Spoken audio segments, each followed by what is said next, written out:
Welcome to Penny for Your Shots, Conversations and Cocktails with Brilliant Women, the podcast where we uncork the stories and insights of exceptional female leaders from all walks of life.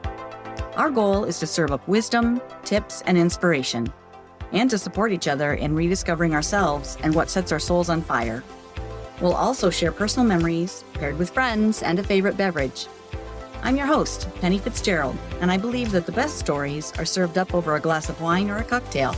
So grab a glass, get comfy, and let's pour ourselves into Penny for Your Shots. I met Sharon North Pohl, yes, that is her real name, through my Sassy Sisters networking group. She spoke at one of our events and shared a scary episode she experienced just a couple of years ago. Her story reminded me how quickly your life can change. This hit particularly close to home for me, as just a couple of weeks ago, I was helping a friend clean a pool area, was using a broom to knock down cobwebs and debris off the lanai screens above my head. I took a half step backwards, and I didn't quite have as wide a path as I thought. And I tumbled into the deep end of the pool. My first thought after realizing I was getting wet was, oh, wow, my podcast is still playing. My earbuds are waterproof. My next thought was, well, just touch the bottom and stand up. I couldn't touch the bottom. Then, oh shit, I need to get to the side of this pool. Okay, honestly, it's kind of funny right now. And I'm sure that if someone had it on camera, it would have made America's Funniest Videos. Me going ass over apple cart into that pool. At the time, however, it was pretty scary. If you know me, you know I'm not one to first go jumping into a pool. I ease my way in, and I rarely go all the way under unless I'm sure I can touch the bottom. In fact, until this incident, I didn't know I could swim. Luckily, turns out I can, if I'm properly motivated. I didn't realize that I was hurt until later. I must have twisted my ankle and hit my hip and knee on something on the way in. And it took me a few days for the swelling to go down and for the bruises to heal. And that really shook me. It took way longer than I feel it should have, than it used to take. And it made me realize that just one wrong step can change your life. What if I would have hit my head instead of my hip? I'm so grateful that I was only a little banged up for a few days. It could have been way worse. And I'm fine. It's fine. Everything's fine. But seriously, it's so easy to take our health and our day-to-day for granted. And that little tumble was a wake-up call that I needed to be more present in caring for myself, in being intentional about getting and staying strong. Be careful out there, my friend. You're important to me. Stay healthy. And I will too, okay? Deal? Deal.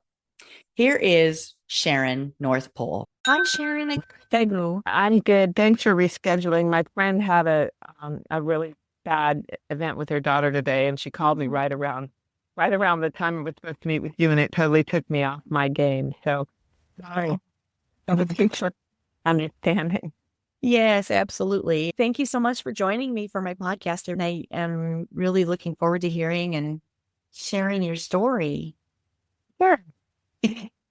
So I have a really silly question to start us with. Your last name? It's a combination of my married name and my maiden name. Yes, and it's North Pohl. How fun is that? Right, and it's fun. So my ex-husband was North, and when we got married, I made the decision to put it in the middle rather than at the end, which ended up being a good decision because it left all my my banking and everything still in my maiden name. So, and it was backwards Pohl North, so so I kept it because it's a cute, memorable name. It is very cute and yes, for sure, very memorable. Yeah. Yeah.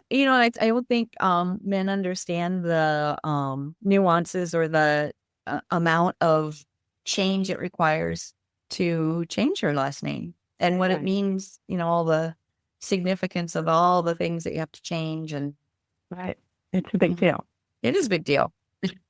And because, 60% of marriages don't last long term, then you're stuck whether you want to change it back or what are you going to do. So that was my decision, was better safe than sorry. And it ended up being a good choice. Very smart. This is a very good choice. Yes, for sure. Right. So tell us a little about your career. How did you come to, it's called Zesty Change, right? It's called Your Zesty company? Change. It is, and it's a life coaching uh, offering that helps women with wellness and actually helping them be well in their body and well in their business. Because I have a very long career as an entrepreneurial businesswoman, and I've worked in a lot of different industries over the years. And because I'm lucky to have gotten to this ripe age of wisdom, I have a lot of my coaching clients when I start working with them on their wellness and, their holistic balance in their life. Part of what comes up is a lot of questions around their business or their field that they're still working in. And a lot of them are newly entering into the entrepreneurial world, coming from a career that they've retired from, and now are pivoting and working on building a website and working on social media and all those things that I've worked on in all my businesses for so long. So I realized that a lot of what I'm doing is a blended thing. So what I offer in my Zesty Change is a Zesty Change wherever you need it. So if it's a health change or it's a business change or whatever else, I've been there, done that for a lot of things. So I help women in transition, pivoting through their life, be it wellness, a divorce, or looking to pivot into a new entrepreneurial effort. And I'm helping 2 women write a book for the women in Sassy Sisters. Nice. So I've written a book and published it, and it was an Amazon, well, it still is an Amazon #1 best-selling book. It's called Zesty Changes. And it's 30 women, including myself, with their stories from kind of lemons to lemonade, how they moved from being, in a really tough situation to finding their way out and thriving through the tragedies. So my book, that's one of the things I've helped other women do. So I've realized that although my focus is wellness, that wellness is a balancing act of all the things in your life. It's not just your weight and your eating and your taking care of your self-care and your mental attitude, which is a big part of what I do. It's also helping women find the structure to not get buried in details of running an online business. So that, or writing a book or anything else. So what I say is I offer Zesty Big Sister energy where you need it in your transition. So if you need a hug or you need a tug, I'm there to help you sort that out. Cute. I love that. Yeah. So Big it's sister become, energy. it's become, as I've worked with coaching clients, it's become obvious to me that part of what women need is a sounding board as they're moving into their entrepreneurial world, for their branding and their colors and their email marketing and all the things that they need to do. So although they come to me because they're looking for an up level in their health and wellness, part of what happens is they start asking you all the questions. Well, how did you do this? And how did you do that? And how did you become I was an Instagram influencer. So all those pieces of my background have become what has evolved in my coaching offering is that I'm willing to help women wherever they happen to be.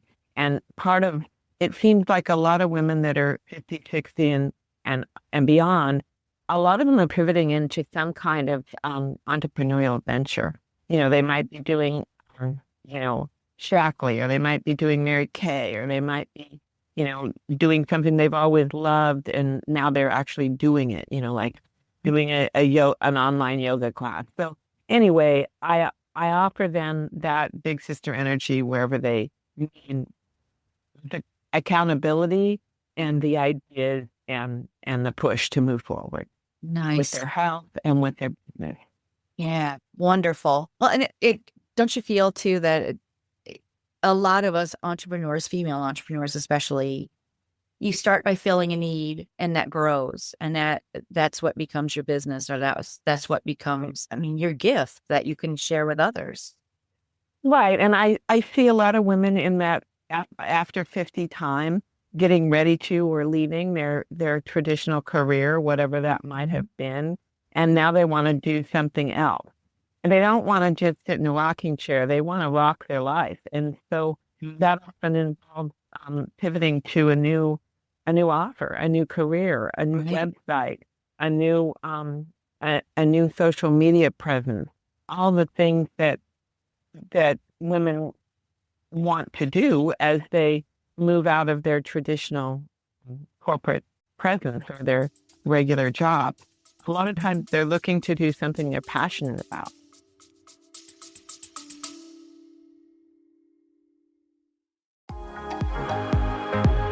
Hello, friend. Let's be real. When's the last time you did something just for you? Enter Wine Camp 2026. We're talking wine tastings, fire pit chats, sunset dinner cruises, and zero cooking required. Just show up, sip something fabulous, and reconnect with the version of you who loves adventure, sisterhood, and a glass of local Riesling in hand. Sweet, dry, or both. No judgment here. We're heading to New York's gorgeous Finger Lakes, July 31st through August 2nd. And yes, it's as dreamy as it sounds. Secure your spot at pennyforyourshots.com/wine camp. Don't wait. Room options are limited. And my crystal ball says we're going to sell out. Bring your besties or fly solo like the fabulous free spirit you are. You'll leave with new favorites either way. Wine Camp 2026 is calling. The only question is, are you in? Find out more at pennyforyourshots.com/wine camp.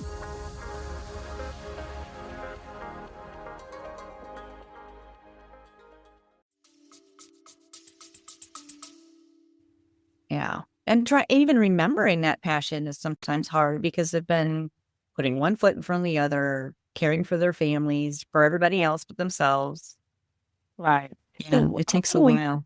Often we start there with the wellness piece of it. What are you doing about your health, and what are you doing about your self-care and your mental mindset and all those pieces. But it often leads right directly to their business offering because they're interconnected. When you're an entrepreneur, your home is your business. And so it's hard to slice them into two different entities, because if your business is dragging you down and not leaving you any time for self-care, your health will become on the back burner. Yeah. And so I help women find balance is really what it's about. Yeah. Well, and vice versa too. I feel like, if you've got something going on personally that is either physically or mentally or emotionally challenging, you have to take care of that first to get your energy up to be able to serve your people in your business. Right. Well, I started at one end of it, and then I realized that after, 50 years as an outside sales rep, running my own sales organization, who's starting a nonprofit and building an online business, that there's a whole lot of skill and wisdom that went into all those pieces. And as my clients that are looking for balance in their life started looking at those things that they needed some help with, I realized that really what I have become is a blended coach, part wellness and part business wellness, which isn't really what I had as my vision in the beginning. It is it's where my clients took me. Yeah. Pivot. Yeah, right. What are we going to do next? And how do I do this thing? And how do I build a website? And do you have contacts that can help me do this or that? And how do I start a Facebook? All those pieces of the puzzle are things I've done multiple times, and I can help someone figure out how to do it. Yeah. Very cool. We do very similar things, but just in a different perspective, because everyone's got their own spin and different needs. Yeah. Right. For sure. Are you comfortable sharing some of your personal journey? I mean, so for my listeners, Sharon and I are sassy sisters together. And Sharon spoke at a recent event and shared a bit about her personal journey. And I just felt that was so powerful. I'd love if you would, if you're comfortable. I'll be sure. I don't know about my journey. Yeah. So 2 years ago, I was at a speaking event where I was presenting about balancing your life with a group of women in Mexico. On my way home, I started feeling kind of funky. And by the time I got to California, where I spent summers in California, winters in Florida. So anyway, I was starting to feel bad. I started to get a cough. I didn't have COVID, and I didn't know what it was. Well, it ended up that I had a very bad, undiagnosed form of pneumonia. And I ended up in the hospital with a pneumonia that they couldn't get a grip on. I don't know if you remember Mary Lou Whitner, the famous ice skater, recently had a very rare form of pneumonia and was in a coma. It was a very similar thing. So I ended up in a coma for 2 weeks and in the hospital for 2 months. And after, having a robust time in Mexico just a week and a half earlier. So I've always been very active. Well, not always. I have another story of gaining weight and losing weight way back in the beginning of my divorce. So that's another up and down story, which is helpful when I help other women who are going through a breakup that drives them to eat, which it does. So anyway, back then I revised my whole eating, my whole exercise, and I began what I call the Zesty Toolbox, which is a system of living that is with a lot of organic foods, health foods, exercise, gut health, all the things that I teach and love. I took on board and became really healthy and really strong in my reserve. And when I got so sick, it was just a rare contagious event. It wasn't my own self. It was something that was a highly contagious pneumonia.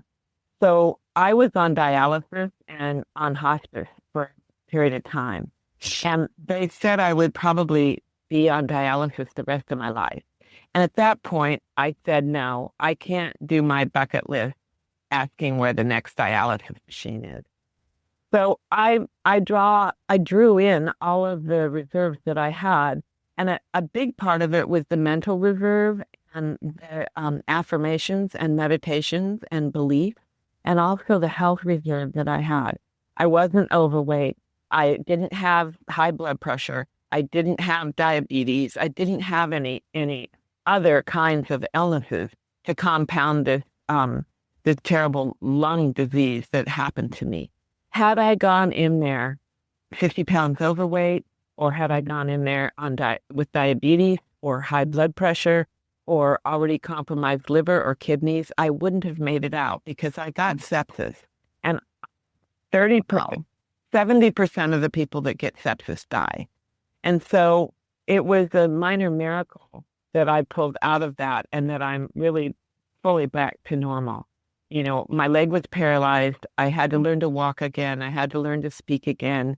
I had to learn to, use my digits again. My fingers didn't work. Everything just shuts down when you get that sick. And you're in the hospital for that long.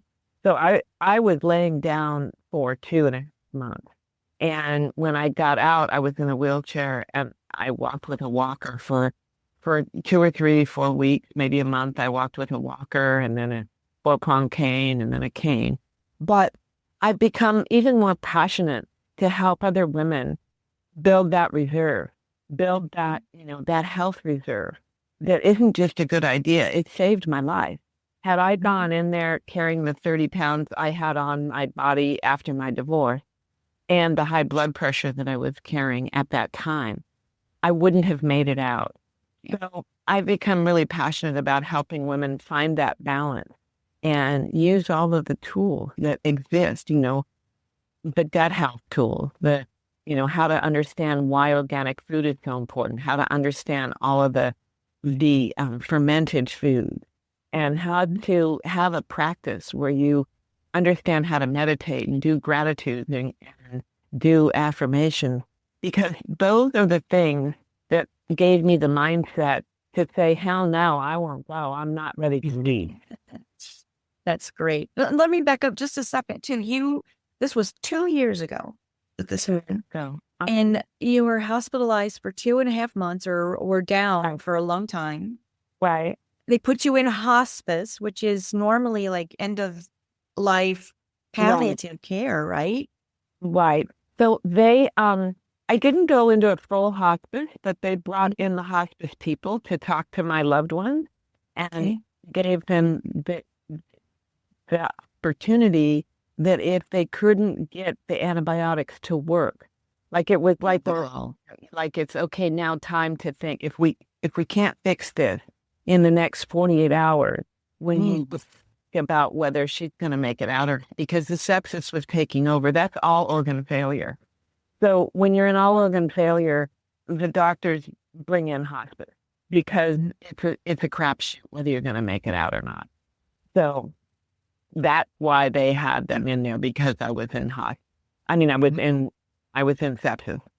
So luckily they used an experimental antibiotic, and it finally worked, and it started to turn the pneumonia around. So I got out of the coma at that point. And so I was in a coma on a respirator and on dialysis, on a breathing machine, on a feeding tube, the whole work. Like you'd expect your 90-year-old. And so that whole recovery process was one of the hardest things I've ever had to do. Learning to walk again. I had a physical therapist and a nurse that came to my house when I went home. I had to have a potty chair by the bed because I couldn't walk to the bathroom. I'm just lucky that I didn't have to use a catheter forever. I mean, they said I may be on one of those bags in a catheter forever. So anyway, I just want to impress to the people that are listening how important your health is, because really nothing else matters. If you don't have your health, the wealth doesn't matter. So one thing can change your life in a heartbeat, in just one instant. Oh my gosh! Like an automobile accident. I mean, that could have happened as well. That isn't how I got there. It was from a really rare form of pneumonia that I contracted in Mexico, but nonetheless, it brought that same kind of incapacity, in an instant. In an instant, it took a few days to get there, but it was there. There's nothing you could have done. I mean, there's nothing you could have changed, but it's not a slow moving, something that comes at you that can see coming. It's just like, oh, wow, my life has changed. It just happened. And it was a shock for me and for everybody that knows me, because I've always been so active. I'm a skier, I paddleboard, I play tennis, I play pickleball, I hike. I'm just out there, doing stuff all the time. And to see me in that totally compromised way was shocking to everyone. Well, especially you. I'm sure it was. And to me. Yeah, when you were waking up and first realizing that, wow, here's my new reality. I mean, that had to have been a really difficult thing emotionally to grasp and to fight. I remember when I first woke up and my husband was there and my daughter was there, I couldn't understand why he wouldn't take me home. I was kind of foggy in my mind and couldn't talk very well. And I said, I want to eat and I want to go home, because a feeding tube is not satisfying. It gives you nutrition, but it's not satisfying. You can't chew anything. Yeah. So I said, he said, when you first started talking, it was, I want to eat and I want to go home. And he said, well, you can't go home. You can't even get up. I couldn't get out of bed by myself for the first month and a half. I had to have coffee to get in the bathroom. So I've never had a situation like that, and I hope that your listeners don't ever have that. But I just encourage everybody to be aware of how those daily habits that you do every day, the 1% that you change to improve your health, can be a life-saving change. I had a rare form of pneumonia that was a sideswipe, but something to know is that 80% of chronic diseases are lifestyle preventable. 80%. So that blood pressure, that stroke, that heart disease, that heart attack, diabetes, all of it. So all of it. So helping women get a grip on their health is really what my passion is. And then helping them get a grip on their business is what helps them get a grip on their health. So their business isn't dragging them down into the, I can't take care of myself. I've been there. I ran a horse ranch. It was a nonprofit horse ranch. And towards the end of my marriage, we were struggling, and it was during 2008, during the economic shutdown, and I wasn't taking care of myself. I was working my butt off. I wasn't doing any of the things that I talked about. I gained about 45 pounds. My marriage was failing, and I was really in a compromised situation. My blood pressure was high. I wasn't doing well. And then I went through a divorce and went through the doldrums from all that. And then through that, I one day looked in the mirror and said, you got to change. This isn't going to work. And so that's when I made those lifestyle changes that I call the Zesty Toolbox, which isn't easy to get to. It takes a lot of discipline and a lot of change and, small incremental changes every day so you can get back on a healthy track physically and mentally. Bravery takes bravery. And it takes letting go of the shame that is making you eat. Like I was ashamed of the divorce. I was ashamed of my weight. It was that shame piece of it. So you got to find out what is driving it. For me, it was the loss of my horse ranch and my husband. And that's what drove me to self-medicating with food. And I was never, luckily, I didn't turn to drugs or alcohol, but a lot of women do. And that's even a bigger problem when they spend a lot of time self-medicating with drugs or alcohol. But all of them compromise your wellness and your sense of well-being, both mentally and physically. So I learned a lot of lessons, and I've learned a lot of shortcuts to help women not take as long as it took me to move back to a healthy place. And luckily, my demise with that wellness came after my changes, after I dropped that weight and after I started meditating and using affirmations and all the things. So I had instigated all those things in this Zesty Toolbox. And that's how I made it out of hospital and back to living fully again. That's amazing. I'm grateful that you were able to go through. I'm here. Yes. I'm here. Yes. I'm here. Celebrate that. That's all that. So yeah, it's and I'm launching I have redone a course. I have a 13-week course. It's on wellness, and it goes through all those things. And I'm getting ready to offer that to the Zesty sisters, to the Sassy sisters, and some other women to do the first 5 weeks at no charge, because I'm looking for feedback. And I've twisted it, changed it. I've fine-tuned it. I've updated it. And so it's a 13-week program, but I'm going to deliver the 6 weeks to whoever would like to join me. And all I ask is that they fill out a feedback form after every lesson. It's an online lesson, so they can do it at their own pace. And they'll get a feedback form after that week that they do the lesson. And I ask them within 48 hours to send back the feedback form and then show up for every lesson comes with a weekly group coaching, a live coaching. So show up for the group coaching, which is, that's an expensive offer that I'm offering just for no cost, just for your feedback and your participation. Mm-hmm. So if you know anybody that's interested in that, I'll be putting it out there. I'll put it out in the Sassy Sisters group, and I'll put a link for people to sign up, and then it'll start around the middle of March. That'll be the first lesson drop, and then every week for 6 weeks, a feedback form, and then a group coaching lesson that we'll decide as a group. So I'll see what works, and we'll figure it out. And I will record them, and so can't make it, I'll send you the recording. But it's a good place to come live because you get to ask questions. Yeah. And everybody learns. You learn from each other when you're in a group coaching situation. That's always wonderful. Right. So that's my latest thing I'm going to do. Well, I appreciate your time and your flexibility to reschedule when I had that situation happen this morning. No worries. Things happen. I'm just glad that everyone's okay, and hope that We're continues. doing okay.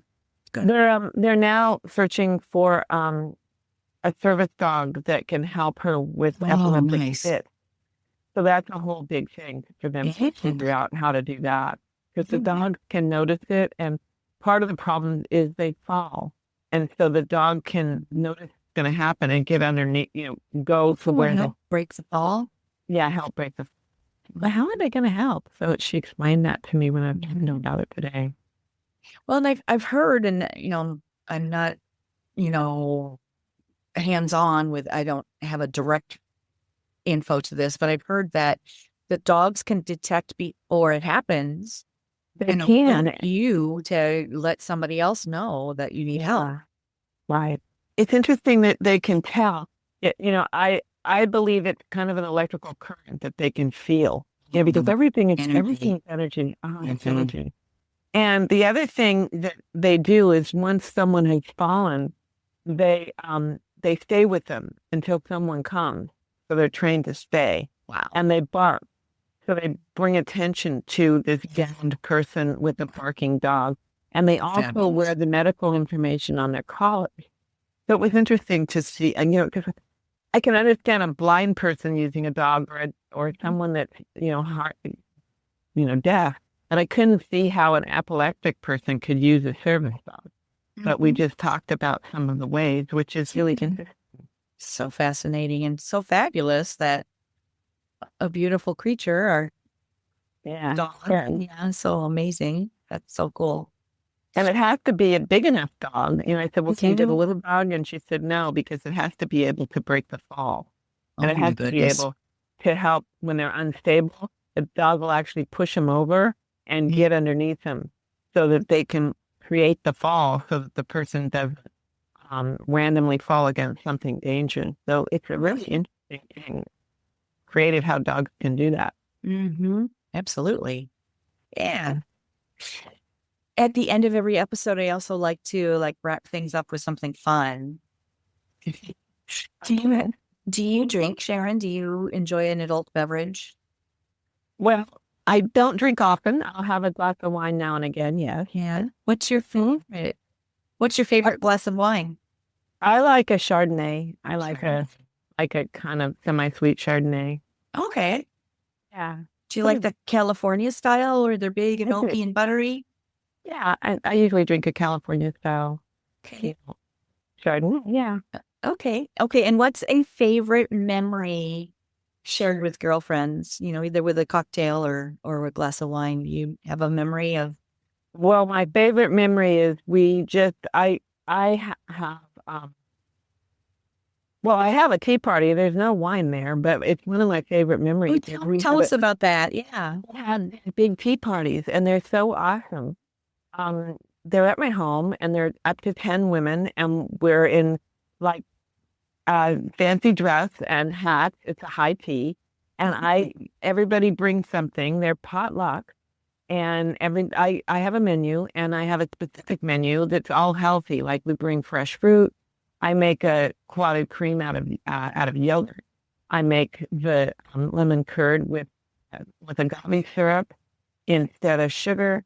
And we have gluten-free crackers and Dave's thin seed bread for the little sandwiches.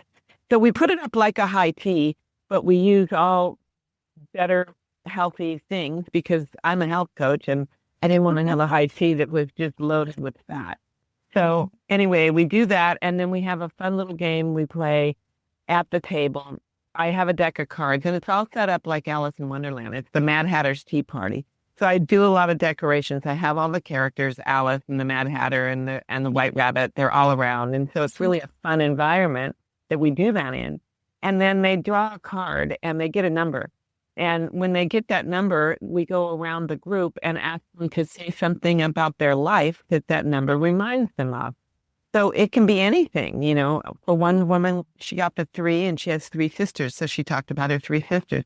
For somebody else, she got the Queen and she talked about her her marriage, her first marriage. I mean, she was 80, and she talked about her marriage when she was in Yugoslavia, Croatia now, and how that made her feel like a queen. So it was a really interesting, um, kind of an impromptu discovery call for each of them to say something about their life, about themselves. So it's made us much closer as a group. I call us the show-uppers, women who show up. Oh, yeah.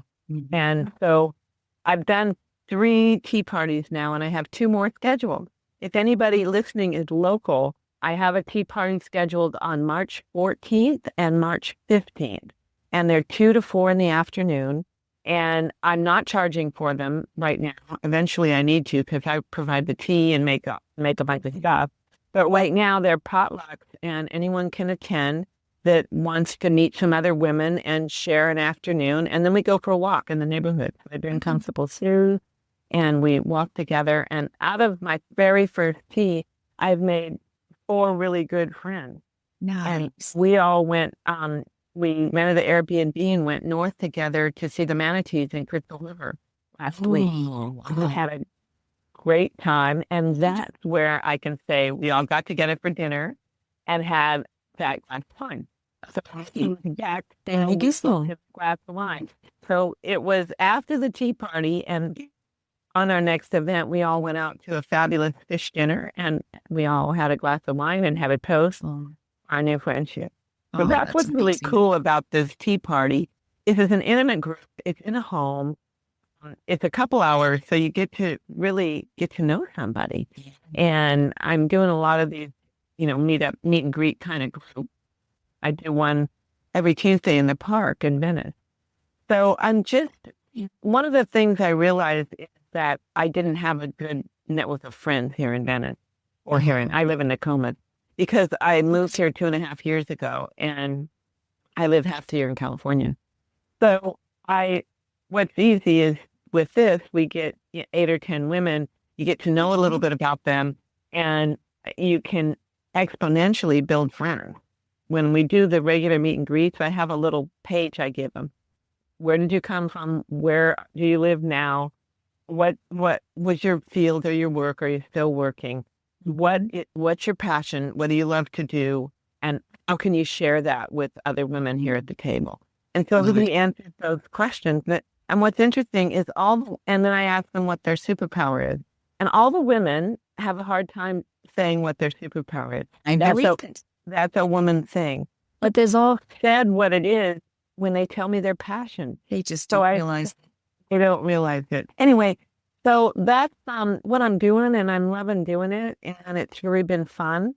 And in the group, a bunch of those women are really interested in showing up for my week, dive into wellness. So it's been a great effort to reach out and meet all these people. And women Fantastic. women over 50 that are leaving their careers, and now a lot of their parents are not. Some of them are still taking care of their parents, but some aren't, and their kids are gone, and so they're in a whole new genre now. Is what do I do for myself? And a lot of them have moved, especially in Florida. Almost no one is from Florida. Yeah. So very few. We've come from somewhere else. And so a lot of us left our besties behind. Yeah. We have to make new ones here in Florida.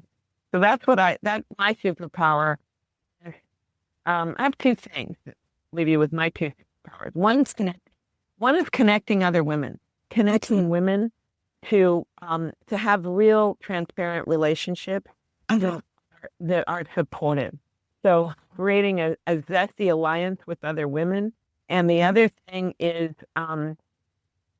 I've risen out of the ashes to have other adventures, and I like to embolden other women that are going through struggles to know that it's possible.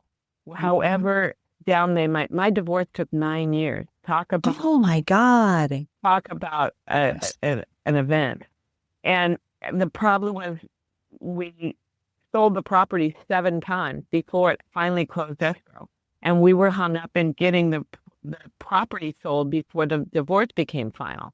Oh my So part goodness. of the hang up was this unusual property. It was a horse ranch. I Mhm. rescued horses and had a mentor business. I mentored women and kids with horses. And the property was difficult to sell because it was a horse property, which banks don't want to loan them. So we sold it 7 times. It fell out about 7 times, which then drug us onto this long, long divorce. So that's something I'm really good at helping women realize. Out of the ashes of their breakup, they can thrive. So those are my two things: connecting women and really emboldening women to rise from whatever adversity they're in, whatever is brought them into a less than position, a place where they're not feeling zesty, a place where they're not feeling like they're on their best game or they're living their best life. Mhm. Wonderful. And it's fun. I love doing it because Fulfilling. it's fulfilling, and Yeah. it's my gift is to connect other women, and then through that connection, the connection itself is part of the growing out of whatever it is that's dragging you down. It's just having a strong, transparent, loving sisterhood that you get to really know and care for each other. Like the woman with the problem with the epileptic daughter, she's one of my Tea Party sisters. I haven't known her very long, but she called me when she had that big thing because she moved here from Georgia, and her besties are up there in Georgia. So she was here with a daughter that had a really bad incident, and she reached out to me, a new friend from the Tea Party. So it's come full circle to where we're not just strangers on Facebook, to where we're not just a Facebook friend, real friend. Yeah. Nice.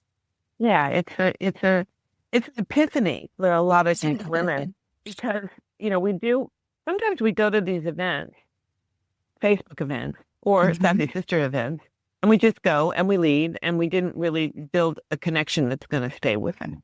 And I try to make my event more meaningful for people. So when they leave, they have somebody that they think they can get back to, or they can do something with, or they can, hey, I like to paddle, or hey, I like to play tennis, or hey, I like to do this. We've been to botanical gardens all over with each other, and that's been really fun. Yeah.